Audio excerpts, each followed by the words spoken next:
right, Metal Summoners, thank you so much for tuning in on this Metal Monday edition of the Metal Summit. We appreciate you guys so much, as always, for rowing your boats and landing your planes on the island of Misfit Toys. We've got Psycho Steve, we've got Bobby Dreyer, we've got Angel Alamo, and we really appreciate you guys, as always, tuning in and letting us have a little bit of fun and rocking out with you. But enough of that. Let's bring in our guests. We have them on a limited feed, and we got so much to talk about. Mike Fraser. Yeah.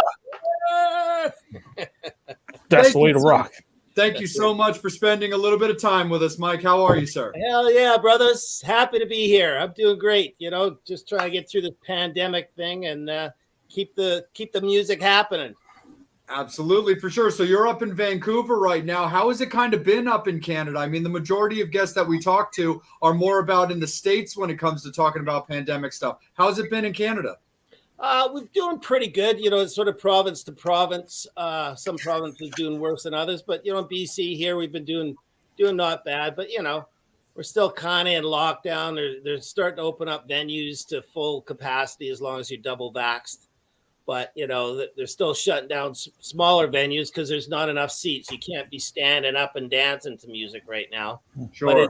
But in the big stadiums, you know, they just had a concert here last weekend and, you know, they got 40,000 people all there. No one's sitting down. So it's, you know, they still haven't figured out what's what and all that. But we're getting there, you know, starting to open up a bit. Absolutely. Sounds good. And so what are you doing right now when it comes to projects? You've done so many albums and continuing to do many more, but what are you working on right now? Well, I just finished some stuff with Steve Vai, so that was pretty fun and happening. He's awesome. Doing a band from Romania today. They're called Deep Water, so I don't know how far out of Romania they've gotten, but you know, whatever. I just love doing music, so whatever comes across the plate, I was like, yeah, sure, I'll do that. Absolutely, for sure. Sounds good. Fans, just to give you guys a heads up, we're actually only going to have time to do a couple of segments of fan questions. So make sure that you sling your questions in right away for Mark for anything that you want to know so that we're ready to rock when we kick it to Angel. Bobby Dreyer, it's all you, brother. All right, Mike, hold up, buckle up. Couple things, you know, look. Love it. Yeah. So we're going to, you know, I'm the gear whore. Look, I love that every picture I seen with you with your SSL 9000K board, which I work with David Ivory here in Pennsylvania and did a couple things. We just put in a board, but you with working with one of my favorite freaking bands in the whole world, other than Aerosmith that you did, this little box that Angus always used. It went from a chord to an SG into this stupid little thing. Yeah. How the hell does he keep his sound so freaking consistent and you never get tired of it? It's like eating 20 years of pizza every day. You know, those guys, they've always been simple is best, you know, less is more. So, you know, when we're recording, it's always the shortest guitar leads straight into the head, shortest speaker cable straight into the cabinet. That's it. Nothing in between. Now, when he does his leads, he'll throw that Schaefer box on, and that just basically just gives a little bit more compression and you know, just kind of livens it up. But you know, all the rhythms, everything like that is always straight in the amp. You know, even with their music, keep it simple, man. You know, we don't double guitars. It's just one on one side, one on the other. And that way the drums can pound through, the bass is there, and then Brian can yodel on top. So you worked with both drummers, and, you know, I did a couple things with Rock and Roll Fantasy Camp with Chris Slade. Yeah. Big difference between the way he and Phil play? I mean, Phil's a real basher. He just lays right into it. And actually, Phil's quite difficult to get a great sound on because, like, when he's hitting a snare, he leans into it and then stays on it. So it kind of shuts down. So we really got to stay on top of the tuning of the snare to get that openness in it. And, you know, sometimes we're changing heads in between songs. We'll get a halfway take, the snare will go, and it's like, oh, God. So me and the drum tech, Richard Jones, we usually have about 5 or 6 snares lined up, all tuned exactly the same, so we can slot them in there. And if we have to edit it into the take before, we can do that, So it's a bit of a riding a bucking bronco with Phil. And but he's a great drummer. Chris is a great drummer. Chris, he hits the drums, but he's a lot more finesse on them, whereas Phil's just go. And one last little thing. So with the passing of Malcolm, and Angus, their cousin, coming in, was it difficult to? You never want to recreate. Malcolm was Malcolm. There'll never be that engine, but to keep that spirit alive, the fluidity and everything. Was it hard as an engineer and a producer to go, shit, he's not playing like Malcolm, but he's not gonna? Yeah.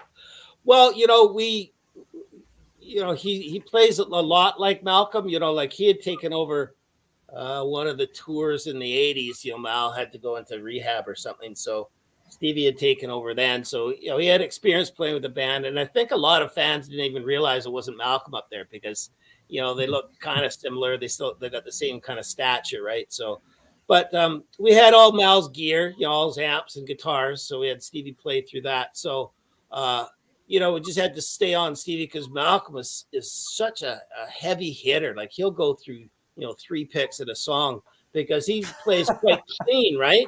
So, when he backs off, the guitar's really responsive. And then when he digs in, it actually starts distorting the input a bit because he's just cramming. And, he plays with giant cable things. So the only thing with Stevie is we had to stay on him is, make sure you're digging in there because, most guys don't play like Malcolm. But, you can't replace Malcolm. He was one of the kind.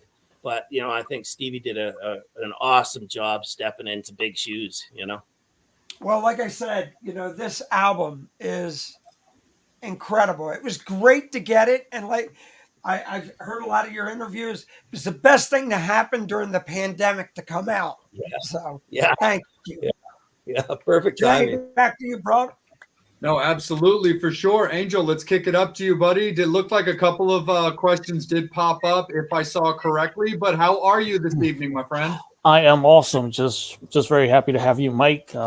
Thank you for your time. I really appreciate it. Very appreciative. Thank you so much. Can't say enough.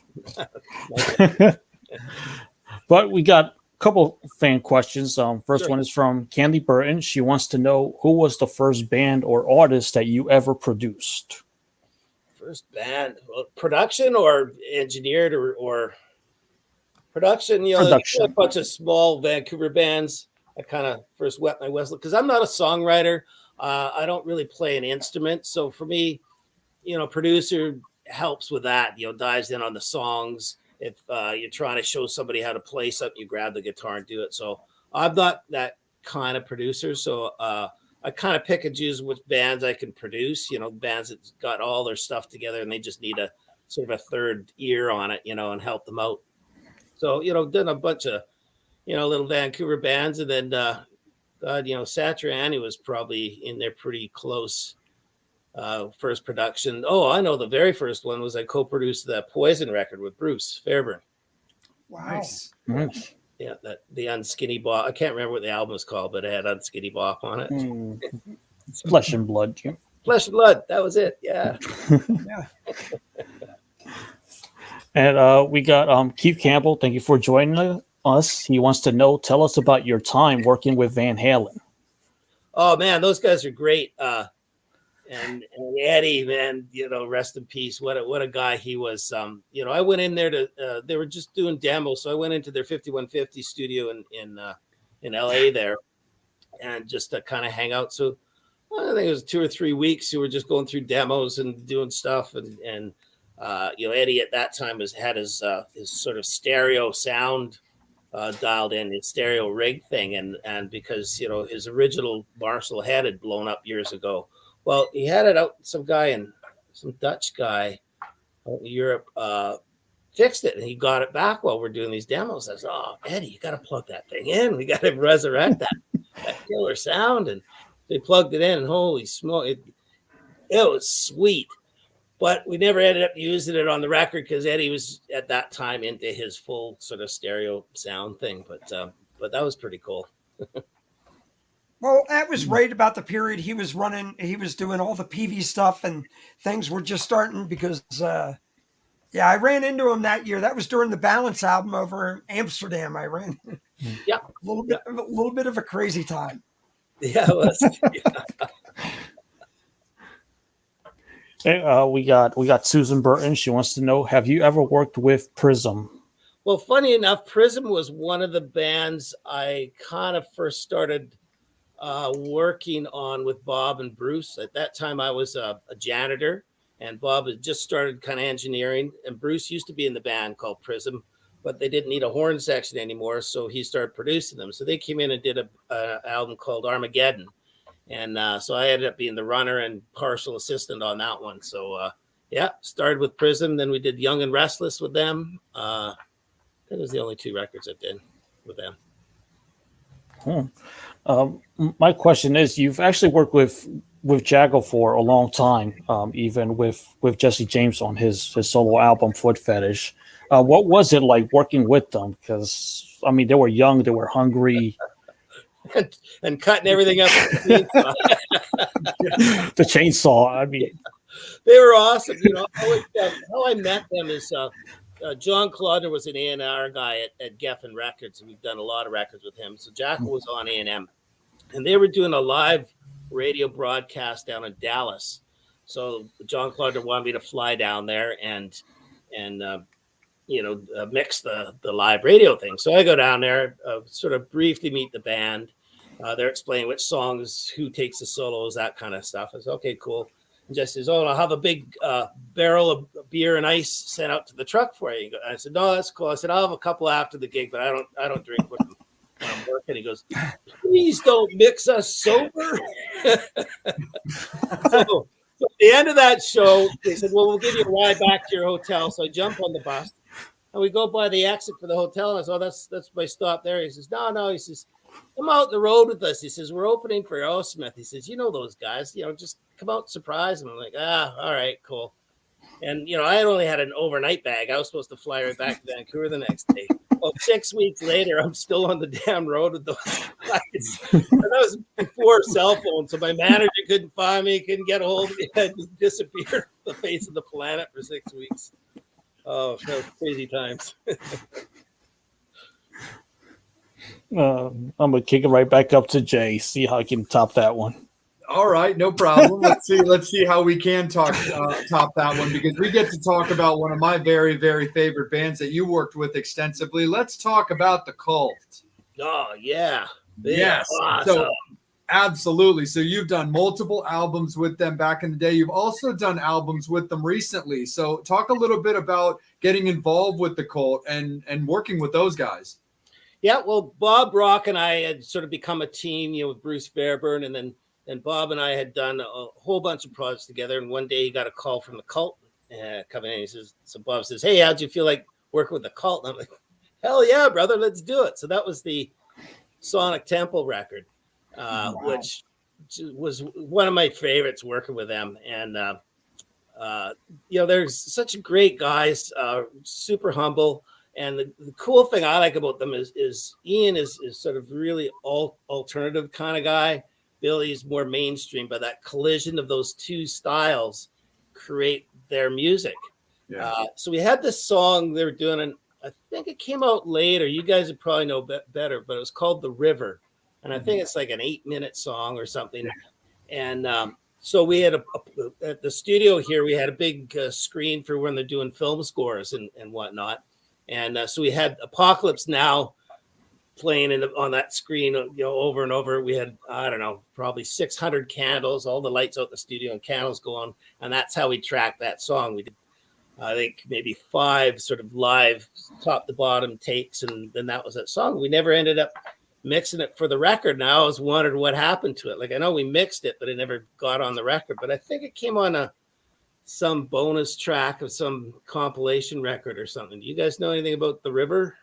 I do. I can't remember the record that it came out on, but you're right. No, it came out later as like a bonus track on either a compilation or like a remaster. Yeah, yeah. But yeah, no, yeah, it's like this 8-10 minute song that just kind of has like this kind of like, kind of ghostly like intro into it, and then it like fills out. It's fantastic. Yeah, yeah, yeah. And I wish we had filmed or got pictures of them doing it, because with that big screen with all that apocalypse stuff going on in the background, just really, set that song up. Absolutely. Mike, what do you remember about Sonic Temple's like release? Because that's my favorite album. It's also always considered kind of like their metal album to a certain degree, because you had Firewoman, popping off, and you had, Sweet Soul Sister following that one up. So after working with them and then having that album released, what do you remember about seeing and watching the reaction to it?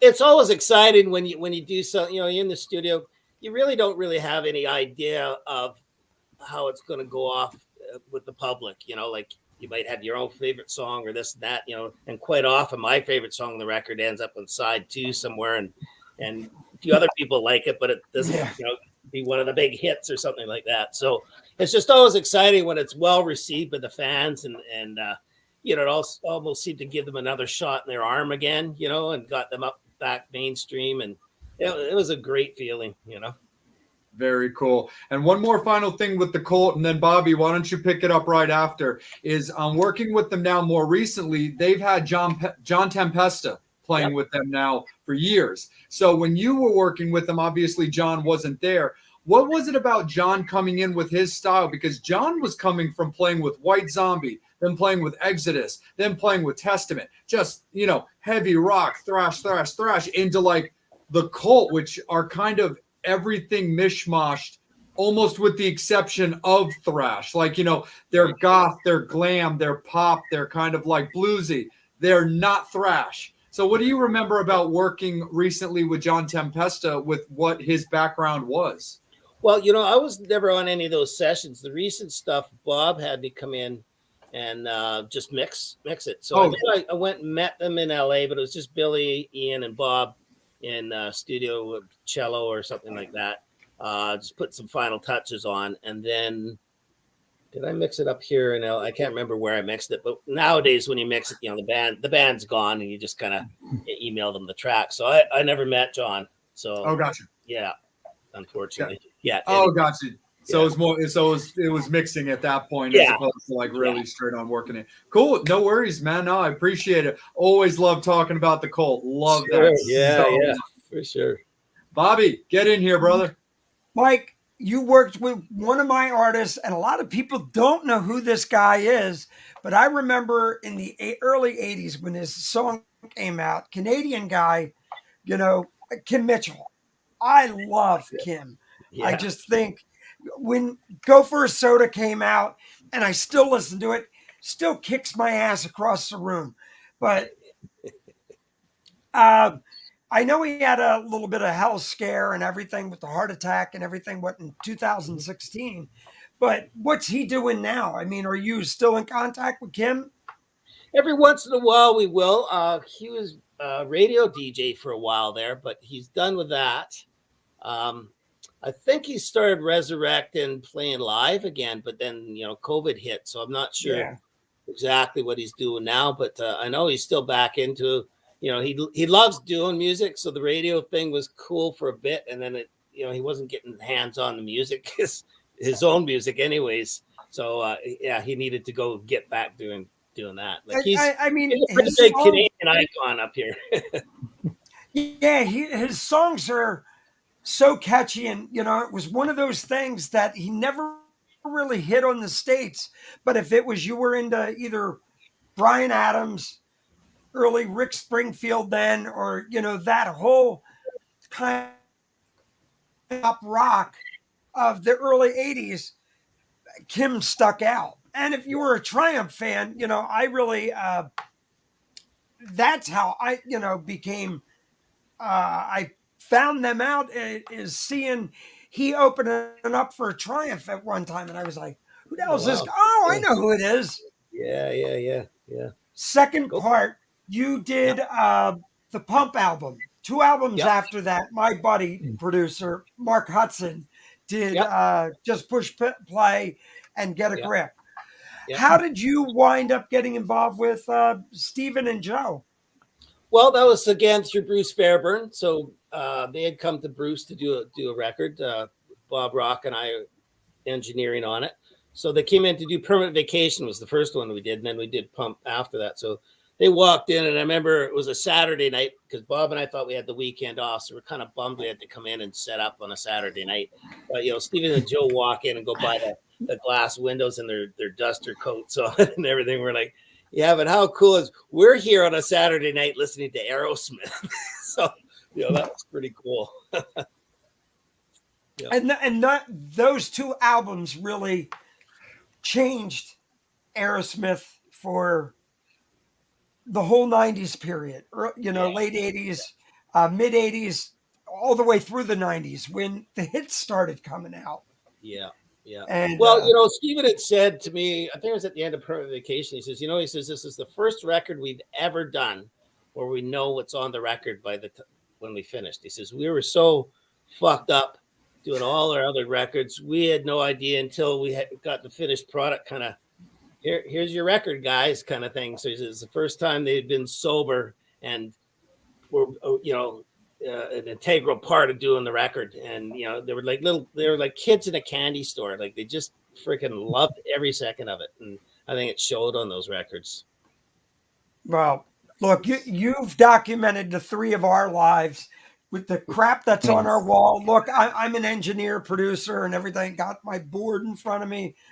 Awesome. I know what it's like. Do you get excited still today going in like you used to when you're going? Hell yeah. Or I wouldn't be doing it. I've been doing it 40 years now. You think I'd come into this here all by myself? I didn't love it.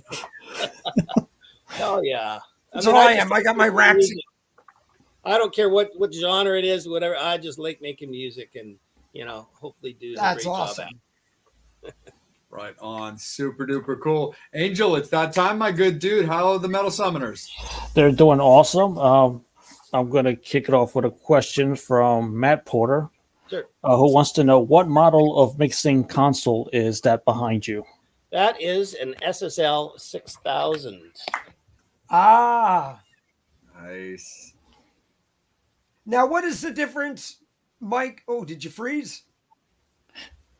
So sometimes it's got to be pretty tricky when you're moving that camera. Yeah. That's all right. We'll give it just a second for Mike to come back with us and stuff like that. So, sorry. Oh, there he is. I pulled myself off the internet. So, Mike, that's a 6,000. What's the big difference between a 6,000 and a 9,000 like we have at the college? The K. 3,000. No.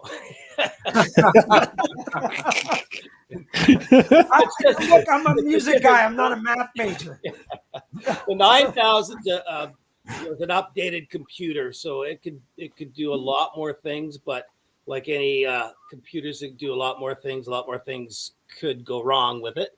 And then they had redesigned all the electronics, so it's quite a different sounding board.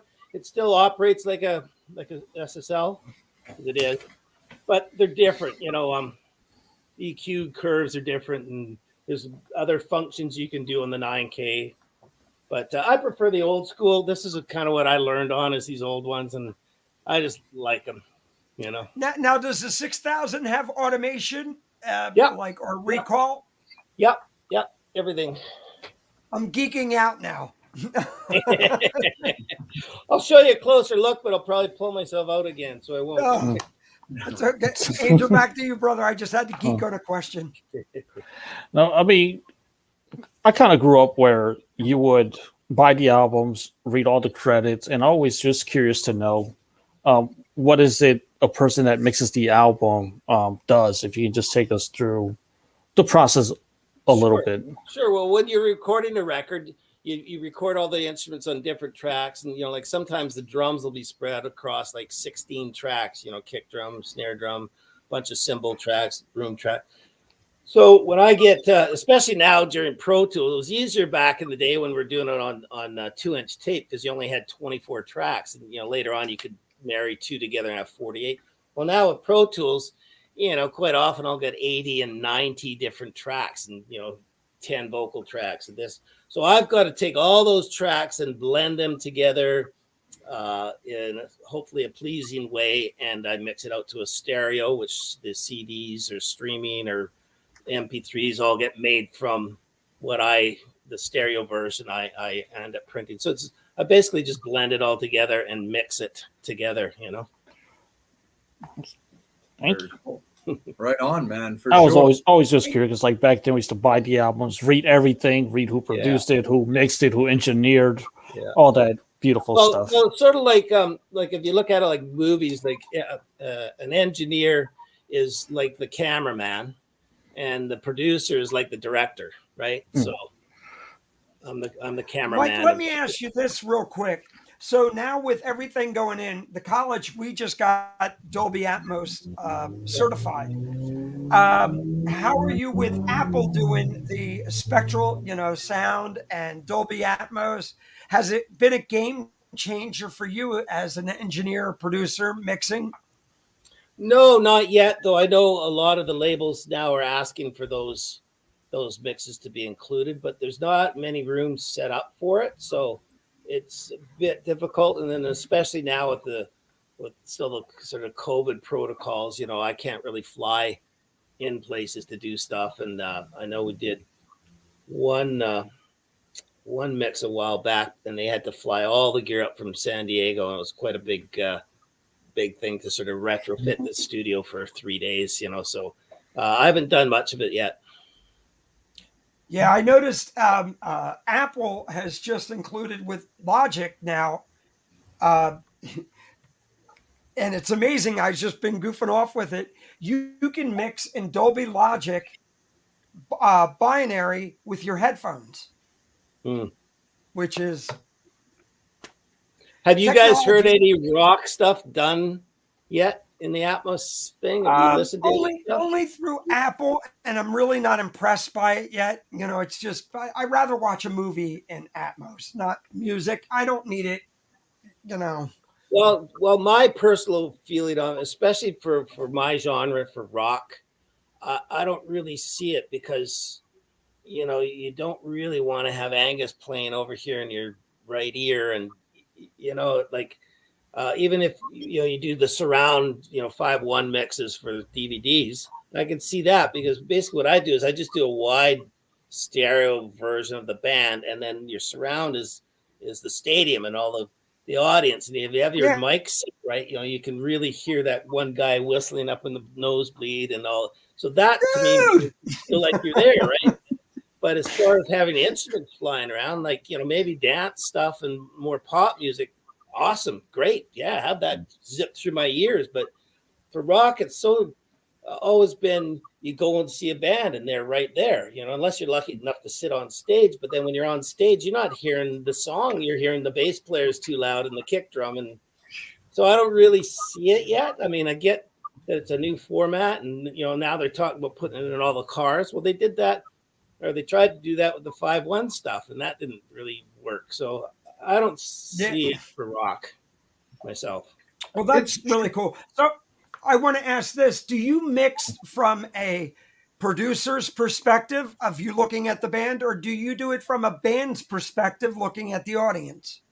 I always do it looking at the band. That's how I always do it. And I know some guys say, but I can't air drum to the thing. I says, well, just turn your headphones around.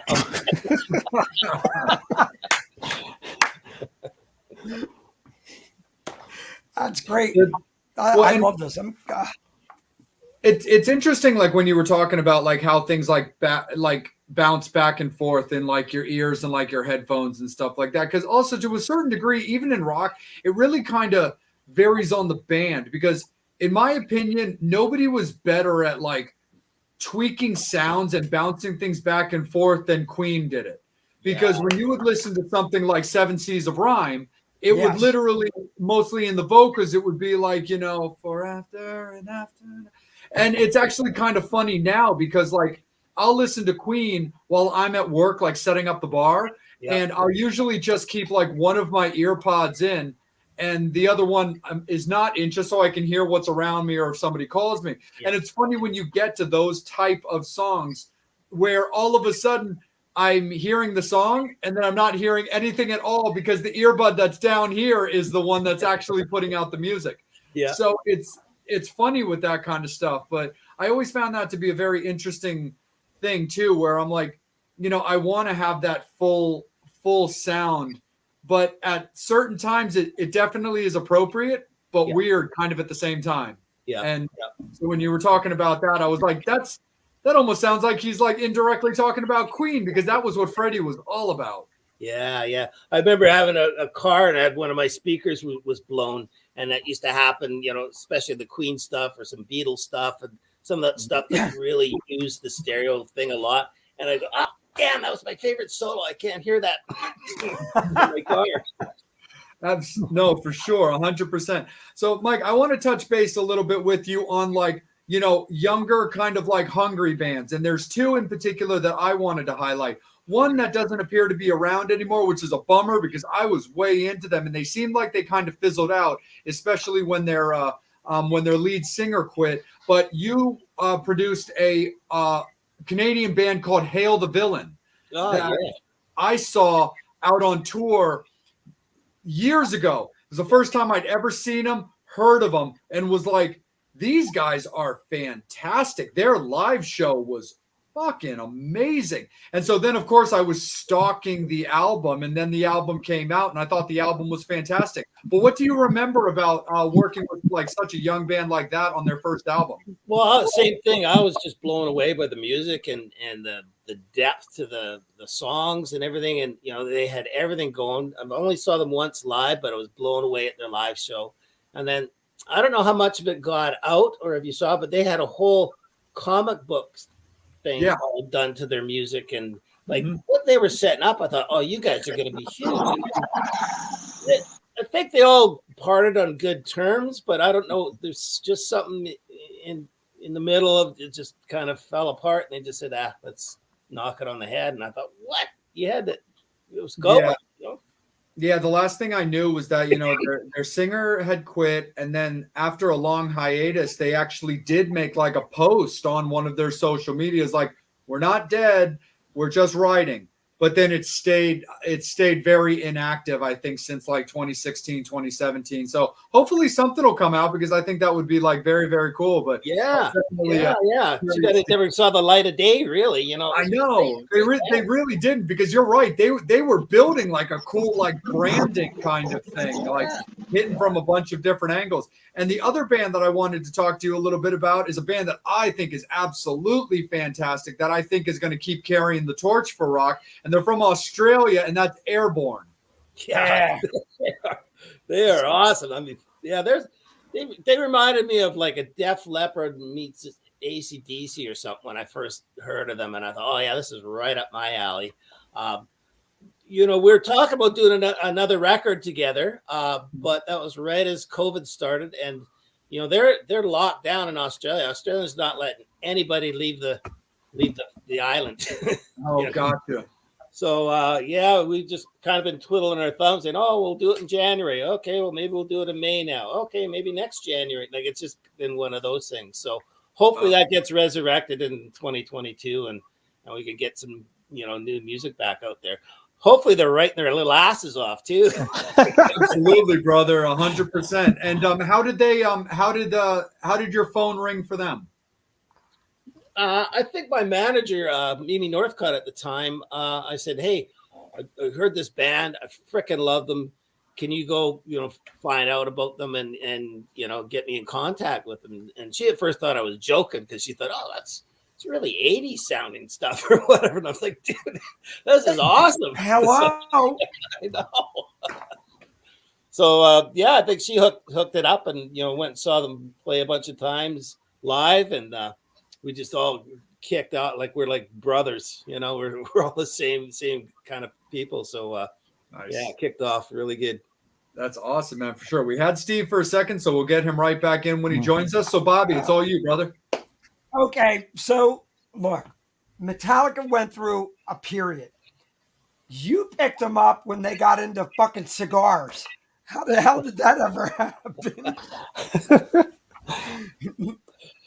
Just lucky, I guess. Well, I jumped in. I think the first thing I did with them actually was that Binge and Purge, Yeah. that live package thing. And I think I got that because Bob and then Randy Staub, who's, Bob's engineer as well, were doing it. And I think they couldn't do it. So I jumped in and did that. And the band loved it. So, they carried on working with Bob and Randy, did the Black album, all that. And then when it came time to do Load, they're doing a double record at that time. Yeah. And, they just wanted to take their time in mixing. So, we'd mix a song every 6 days kind of thing. But with one guy doing it, that would have taken forever. So they said, hey, Mike, can you come in? So I was across the street in another studio, and I mixed half the songs for Load, and Randy mixed the other half. So that's sort of how that started. We got about done with that, and they said, oh, this is still going too long. We can't do a double record right now. Let's just put this out as Load, and then we finish the rest off later for Reload. So that's where those two came from. But it was going to be a double record at one point. Now their sound really changed a lot from the Black album to Injustice for All. Yeah. Coming off of even the early stuff, but and everybody got pissed. I always thought it was funny that period. As soon as you cut your hair, everybody got pissed off. You cut your hair. Yeah. And it was. But that album was a game changer. I mean, the songs were. Was there a lot of turmoil? I know it was right before the movie came out, the documentary and everything. But was it? Were they starting to get frayed ends at that time? No, when I was working with them, no, they were always the best of buds. I think. A lot of bands, fans would be happy if the band just kind of did the same thing, regurgitated the same hits and all that, and they'd be happy. But, a lot of bands also they get bored with doing the same stuff again. So they venture out and try different things. At least Metallica's kind of stayed in their realm of heavy rock. Some records aren't as metal as other records, but, I was only involved with those 2 records, so I don't know what happened on St. Anger, for instance, and that's when I think it all kind of started collapsing.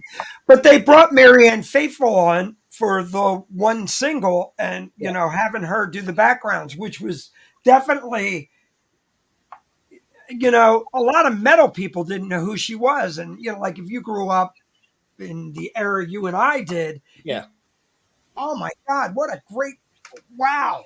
But and that was like definitely a left turn. Yeah. So again, it was probably the band. I know Bob's there directing things with them, but as any producer, you're there to get what the band wants. There's not a lot of producers who go and say, "This is what you're doing, and these are the songs you're doing." Like so, some people blame Bob for they can do the left turn. No, Bob's there to get. You never worked with Mark Hudson. So I think the band was craving other stuff, and let's try that. Let's try that, Nice. So you didn't go in and pimp slap them like everybody. Oh yeah, every day for sure. No, but I mean, but it was great. I love looking at your accomplishments. I mean, I just sit here and go, God. How did that happen? I'm like, I could tell every period of my life. I got laid during that album. No, wait. Oh, that one I did this. And I'm like thinking, did I get arrested then? Yeah. But I think I made a kid to this album. That's right. Yeah. And I don't want to have you pinpoint anybody, but has there been, look, you seem like you had a lot of artists that you've had great relationships with. Mm-hmm. Are there some where it's tougher to go in and mix an album to their liking, where you're doing everything of your power, and I'm talking from me being a producer, and you're trying to get it, and they're going, no, it's not, and you're going, shit. Not really, because I try and psychologically get into their heads to understand, because a lot of people can't describe what they want it to sound like. You know, they could say, I want it to sound like this record, but not like that record, you know. So you really got to get into their head. Then I listened to a lot of passes of the song without actually mixing it. I'll just throw all the faders up, and the song will usually tell you where it wants to go with their kind of input, saying, oh, I hate reverb on my vocal, or I want lots of reverb and delay. You know, they'll give you little clues, and then you just kind of take it. You know, some are harder to mix than others. You know, the band come in and say, oh, okay, that's really good, but can we, you know, change the guitar sound? Can we, you know, and some things, you know, you really have to dig in on. Some things they come in and say, holy shit, I don't want to touch a thing, it's done, you know. So it just kind of depends, you know. Wow. A lot of people say that Lars is really hard to work with, and I didn't find so. You know, he knows what he wants, and you know, and he'll stay on you till he gets exactly what he wants. But I think that's his right. It's his band, you know. For sure. Cool. No, 100%. Steve, you're here. Yeah, Steve. Hello. Steve, let's kick it down to you, brother. Let's get you involved in this, but also at the same time, fans, it is last call for alcohol, guys. We will get it back to Angel. We will get it to you guys to get your fan questions answered, but not if we don't see them. Last call for alcohol, guys. Get those comments and questions into the feed. Psycho Steve, it's you, my good dude. Well, thank you for having me, but Mr. Fraser, I apologize for my tardiness. No worries. So the make a question stand in the I have corner. for you, is there a band that you have not produced or engineered that you, like your bucket list band? Is there anyone? Well, there's a few of them, like, you know, I'm pretty happy with that. I've managed to work with at one time or another almost all of my high school idols. Right. You know, like the Van Halens. I even did a thing with the Deep Purples and all that. Nothing with Ozzy and or you know, Black Sabbath or any of those things. So, you know, I wish I could have hooked something up there. That would have been cool. But you know, I've lived a charmed life for sure. Like, you know, it's like, you know, even got to work with the, you know, Jimmy Page and almost Led Zeppelin, you know, and I've had a lot of good lucky things there. Ronnie Dio, my man Ronnie, Yes. fuck, that was awesome. Wow. What a guy he was. Holy shit. Kenny G on guitar. Yeah. There's been some good ones. Sweet. Now, were you a musician before you became an engineer? And like, how did you, like, Well, how did it all start?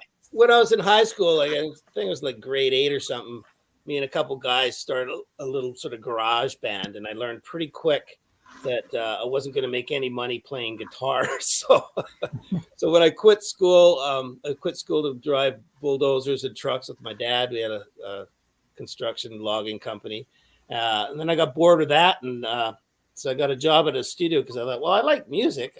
I can't play it, but I like music. Maybe the studio would be cool. So I got a job as a janitor in a studio, and then just kind of worked my way up from there. So, you know, watching all these great musicians around me for all these years, I could probably pick up a guitar and fumble along on it, but I wouldn't call myself a player.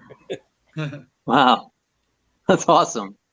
Because I know you have to have a good ear to produce and engineer. Like a person like me, I couldn't carry a tune even with an iPad or an iPod. So I'm the same. I can't carry a tune, but wow. you know, I can hear it. Like it's so bizarre to tell somebody how to play something without actually playing it. Say, no, put your fingers like that and do that, you know, or whatever. But I couldn't do it myself. Right on. Yeah. Very cool. That's awesome. Jay? For sure. Yeah, no, totally. Angel, let's kick it up to you, brother, for next question from you and anything at the moment that's popped up from fans. Okay, definitely got 4 questions from Brian. All really cool questions. Thank you for joining us, Brian. I'm going to get right to it. Have you ever had an artist say, I hate this mix? Yeah, probably. Not hated enough that they walk out the building or anything, but you know, they'll go, yeah, I'm not feeling it. You know, so we'll try and sort of dissect it and what aren't you feeling, and it ends up being a couple of little things made a big thing in his mind or whatever. But you know, it was easy to dial in at the time. But you know, it's always devastating for me because I would try and pride myself of getting it the first time, and and all that. But it happens. And next question from Brian: have you mixed any background live material for bands? Not per se, though. Sometimes when we've done the records, and especially in the '80s, we finish the mixes and that, and say, "Oh, could you give us a couple of passes with, say, there was some, big background parts that they couldn't, sing live, or any special kind of instruments that that they don't like strings, they've got strings and what? Well, could we get a stereo mix of that so we can, run it live so it's in the live mix, because they're not going to haul." Whole string section on the road with them. So a few things like that, but I haven't gone specifically in to mix something for a live use. No. And his next question is: what is your biggest pet peeve recording bands?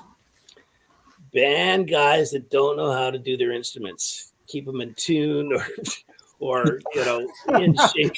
It's like, dude, come on. Was it in tune when you bought it? Or, I mean, to get a good sound of things, you always got to maintain it. But when they come into the studio to record, we're on limited time, limited budget, and their shit's not happening. That's my pet peeve. Mike, I got to ask you this. So you get a track, and I'm going to get my ass. I know people that I mixed are listening to shit, but fuck it. They put too much bullshit on their guitar, or won't give you a DI track where you can go, hey, I could reamp this a little bit, or you just sit there and go. They think David Ivory told me this. He goes, and I'm a guitarist. Every guitarist thinks they know what sounds good, and it's like, oh, stop, dude. Yeah. They'll I like take it somewhere in the middle. $10,000 guitar and put a $3 pedal in between it, and you're going, stop. I like it somewhere in the middle. Like again, the good thing about the analog days is you had to, whatever sound you're going for, you had to record it, and especially back in the 8 and 16 track days. Like I got to mix a Led Zeppelin thing that was 8 tracks from probably from their second record that it hadn't been mixed. So I got all the reverbs on the vocal, all the you just brought these 8 tracks up, and there you go. But nowadays with pro, like I've had guys, all they do is send me DI tracks. They don't even send me their plugins or whatever sound. They said, "Oh, we wanted to give you all the options. You're the master at this." And I'm like, "Yeah, no, I'm the master at recording and capturing that guy's sound. I don't create the sounds. Don't give me a bunch of DI tracks. I don't know what to do with them. Like I'm going to make it sound completely different than what you're maybe thinking." So I like to have all the stuff there. I don't like to have flat, bland tracks, because now I got to produce it. I'm just not mixing it now. Now I'm producing it. So that's not what I've been hired to do, and I can't do one song in a day that way. So. Yeah. Right on, Angel. Let me kick it right back to you, buddy. A question from Brian: of the bands you've recorded and mixed, whose death hit you the hardest? Hits me the hardest. Well, there's been a lot of bands I've worked with that the music's hit me, like not hit like in terms of metal, but very emotional. Like the Dan Reed Network was something that we did Great band. Back in the early '90s, I think it was. Yeah, because it was during the Gulf War we were doing these records, and that was an awesome record. And I don't know why that didn't hit. It had all the right boxes were ticked, and the way it went, and it was like the rock guys thought it was too funk, and the funk guys thought it was too rock. And then it was like 6 months later, Living Color came out, which is similar style music, and they just took off. So it's like just one of those things. And Susan wants to know, what was your favorite Canadian band to work with? Wow. Probably the Paolas, because we had a lot of fun doing that. And they were great records. Paul Hyde, the lead singer, is a great lyricist. So that was a lot of fun. Paolas. Nice. I like the name. I think they had to change it too, because they changed the name to Paul. What was it? Paul Hyde and the Rock and Hyde. They changed it to. So I don't know if the Paola thing got a little bit too close, or I don't know. Nice. Angel, do we have a question from you, buddy, before I kick it to Steve? Yes, definitely do my final question, because then we've only got a few minutes left, and we appreciate your time with us. Whatever you guys want, we'll keep What was it? What was it like working with Bruce? Because he kind of seemed to be like a sought out producer. Everybody wanted it to work with him, and we all seen the making of Pump, where he kind of worked just to kind of keep everything together between himself and John Kalotner and those guys. So what was it like working with Bruce? Bruce was great because, not only was he musical, understood music, he used to be a horn player or was a horn player.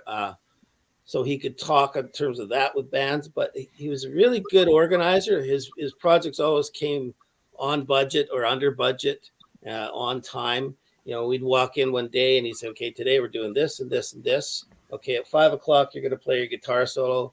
Buddy boy'd come in, he'd have a few passes, and, not that Bruce would squelch things, but, after half an hour, and he was not really getting anywhere with it, he said, okay, we're pulling the plug, go back to the hotel room, learn your solo. We'll do this tomorrow.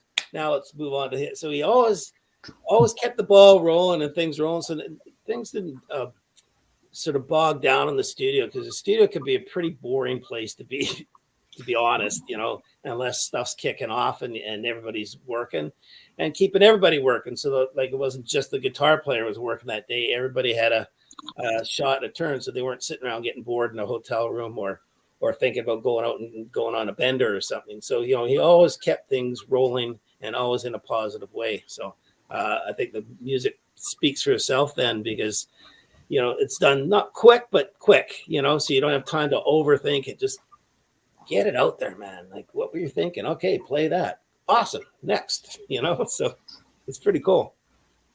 Absolutely, for sure. Psycho Steve, let's bring you in, bro. Okay, 2-part question.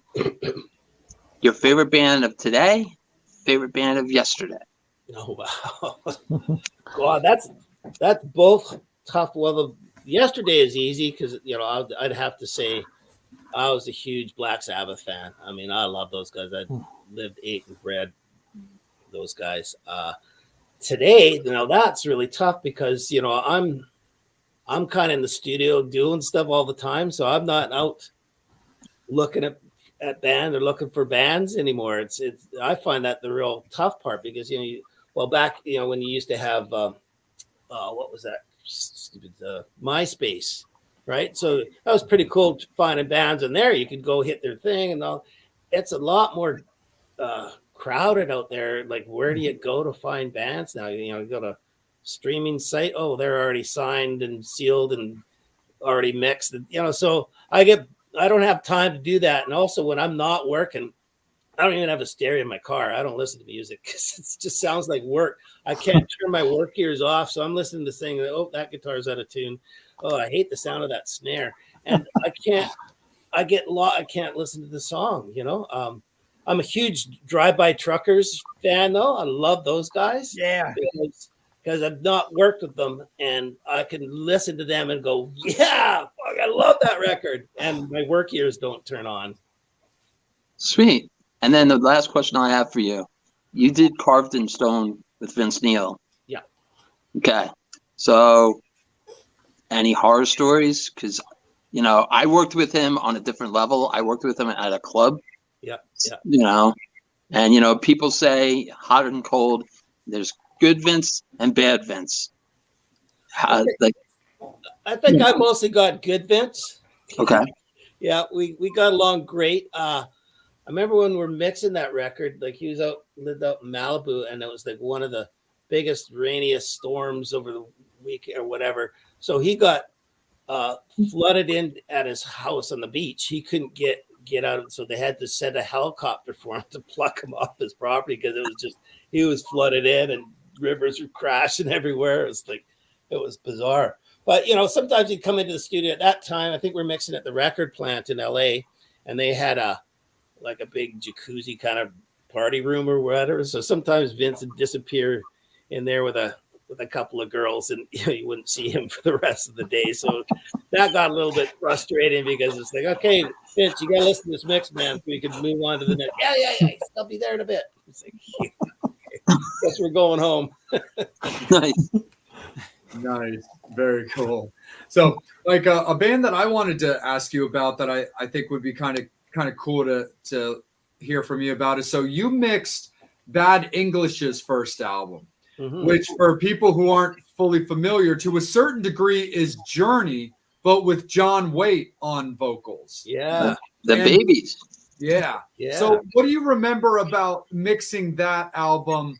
And the other part of that question is, when you're mixing, and like, what's your ear for what you think could be a smash? Because, when I Hear You Smile became a smash. Was that something you thought about at the time of mixing? Did that song jump out? But talk a little bit about mixing Bad English. Yeah, well, Bad English. I forget exactly how I got that gig, but I know Richie Zito produced it, and then he ended up being part of our management stable, whatever.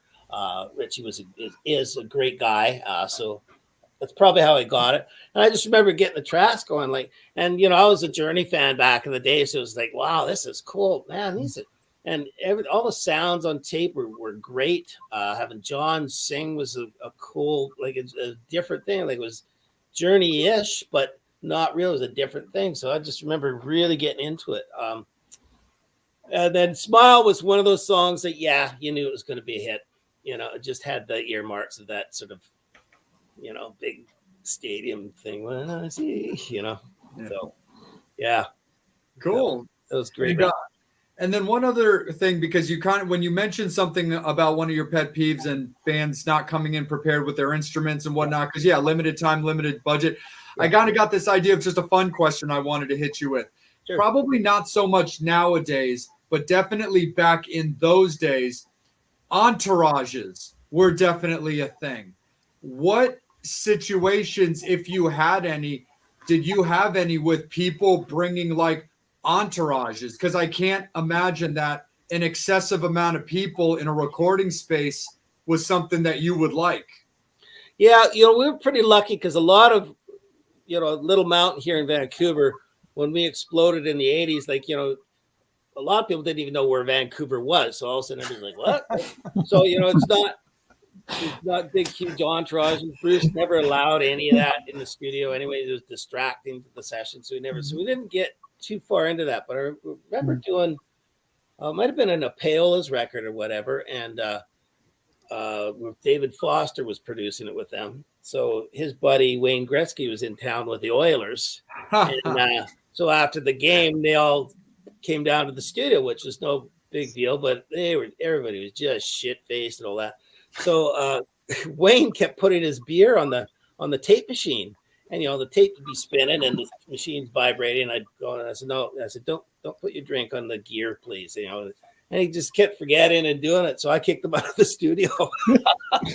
That's Great awesome. one got kicked out. You kicked out 5 minutes for beering. You kicked out the great one? That's awesome. That's awesome. That is fantastic. Yeah. So cool. Angel, did anything pop up new from fans, brother? Just from Brian, from past or present, if you could put together any two bands and produce them, who would it be and why? From past to two bands, eh? Yeah. Well, I'd love to do a Led Zeppelin record with Bonham drumming for sure. When I was working with Jimmy, he always said they'd never get back together as a band. Even if Jason was drumming, he says it's not John. John was a thing to himself. I would love to do one of those kind of records for sure. And I don't know. I was always a big Pink Floyd fan, so that would be another cool one to do. Nice. Yeah. Very cool, for sure. Angel, anything final from yourself, my dude?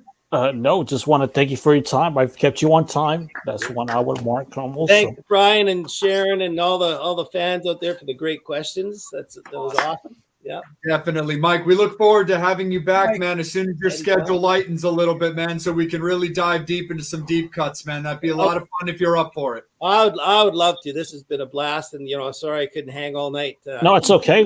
We kept you on time. Are you back east, or where are you? Philly. Philly, Jersey. New Jersey. Jersey. Baltimore. Baltimore. Okay. Yeah. So, Yeah, Mike, before you leave, real quick, Ed Niger, good friend of mine, lives in Vancouver, Dirtbag Republic. So, Ed just wanted to say hi, and Yeah. he's watching. So, I pop into him every once in a while out. Not so much lately, but and I think I see him pop up on Facebook there. So I'll make sure I say hey to him. We're gonna have them. Their new single just dropped, and those guys really talk about you. But thank you so much for coming on. Okay, thanks for having me, you guys. This has been a blast. Yeah, take Awesome. care, Mike. Yeah, you were so cheers. awesome, and thank you for sliding us in, man. We Yes, really had a thank great you. time, and Appreciate we it. look forward to talking to you again. Yeah, Metal Summoners, thank you guys so much for tuning in on Metal Monday with the Metal Summit, a cool little one-off show with Metal Mike Fraser joining us today. So thank you guys so much. Metal Summoners, stay tuned. Next guest announcement is 30 minutes from now at 10:30 Eastern time. We are going to throw down a guest announcement for Wednesday's episode. You didn't think we were going to skip out on Wednesday, did you? No. That's not No. how we roll. I don't Guest know what else I announcement would do. 30 minutes for this Wednesday's episode, which is November 3rd. And we will see you guys on Wednesday. And thank you again to Mike Fraser for rocking out with us Thank you. today. Thanks, For the guys. Metal Summit, Right. Angel Alamo, Thank you. for Psycho Steve, for Empress, Queen Bobby Dreyer, and I'm Jay. We will see you guys in a couple of days, and we'll have a little bit more fun. Check out the power tool right there, the big gears with all the dials. Bobby, you know a thing or two about that. Yeah, I That's love his my horn. Wait. Okay. Absolutely. Metal Summoners, thank you guys so much. We love you. We'll see you in a couple of days for the Metal Summit. Angel, Bobby, Psycho See you in Steve, 48 hours. and Mike Fraser. See you in 2 days. As 48 always, hours. you've been watching the Metal Summit. All right. See you guys. All right. Later.